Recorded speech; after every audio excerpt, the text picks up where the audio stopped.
नमस्कार मंडळी. ही बघा बारीक चवळी.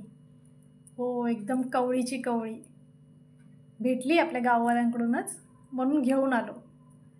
अक्षरशः बघायला गेलं तर आम्ही कधी चवळी खात नाही. कारण की चवळीने ॲसिडिटीचा त्रास खूप होतो. पण ही चवळी एकदम कवळी आहे. ह्याच्यात अक्षरशः दाणे पण नाही धरले.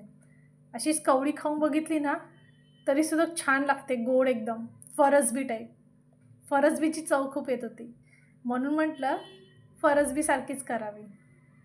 जास्त काही नाही, लसूण कांद्याचा ठेचा करून छानपैकी फ्राय करून घेतली. फक्त घास न लागावं, सुकी-सुकी नाही वाटावी म्हणून छोटासा अर्धा कांदा म्हणजे टमाटर टाकला आणि फक्त हळदी आणि लाल तिखट. ना धनं, जिरं, ना गरम मसाला, काहीच नाही.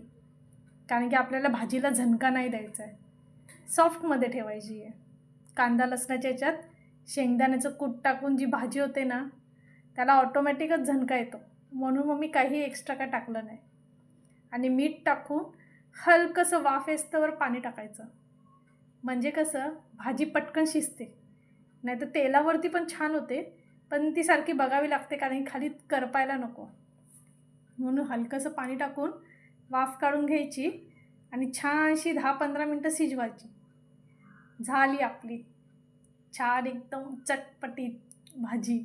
खूप छान होते हां. चला मग.